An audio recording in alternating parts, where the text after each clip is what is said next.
Much, Ms. Scuffey. Ms. Shrier, Abigail Shrier. Yes. Chairman Durbin, Ranking Member Grassley, and esteemed members of this committee. Gay and transgender Americans are living today with less fear and stigma than at any point in American history, and that makes me very happy. It should make us all very proud.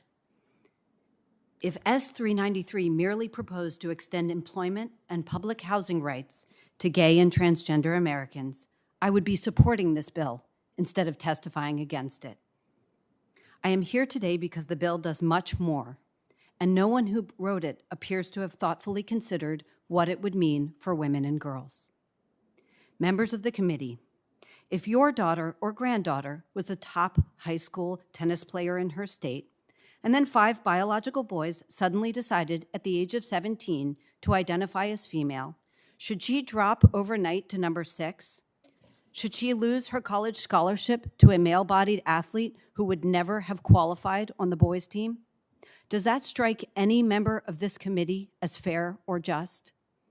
If a woman in your state commits a crime, should she be put in a correctional facility with biological males, some of whom are sex offenders? Some of whom may have only begun identifying as female weeks earlier, all of whom could easily overpower her. If a preschool has a policy that only female teachers may accompany little girls to the bathroom, and your daughter's male teacher suddenly identifies as female, ought that teacher to have a legal entitlement to accompany her? Does that strike anyone in this room as safe or sensible? Should a female abuse survivor at a domestic violence shelter be forced to sleep and undress next to a biological male? The plain truth is that it is not sensible, not safe, and certainly not just to end these hard-won protections for women and girls in the name of equality. For some girls, athletics is the only chance they'll have to shine for the entire course of their lives. But supporters of this bill don't appear concerned about them.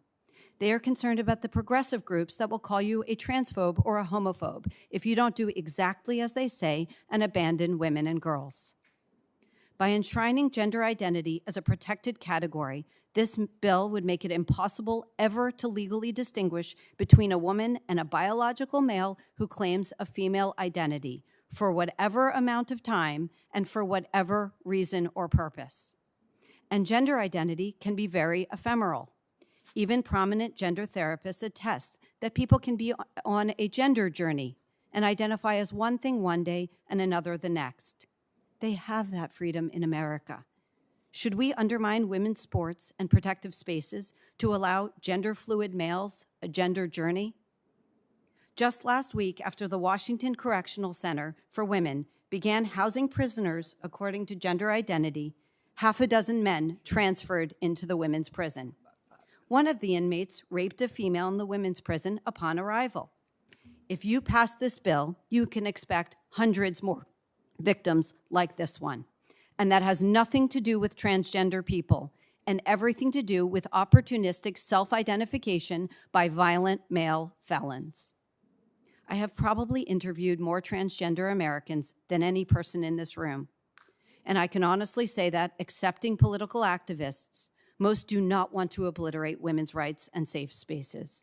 Most would never think of stealing women's scholarships by forcing young women into demoralizing contests with male bodies. But gender ideology, which is at the heart of this bill, is misogyny and progressive clothing. Gender ideology tells women and girls that they are not entitled to their fear or their sense of unfairness as their protective spaces are eliminated. They must never object that sports is and has always been a matter of biology, not identity. They mustn't assert that we keep women's protective spaces for biological women to ensure their physical safety regardless of how they identify, because it isn't our identities that are at risk, it's our bodily integrity. Being a woman is a lifetime commitment. It entails profound blessings, but also physical vulnerabilities. For generations, women like the late Justice Ruth Bader Ginsburg fought to create sex-based protections to make life safe and fair for women. If you vote to take away those rights, don't pretend you've achieved a civil rights victory. In the name of inclusivity, you'll have made life far less safe, far less fair, and far less inclusive for America's women and girls. Thank you. Thank you very much, Ms. Shrier. Our next witness is 16-year-old Stella Keating.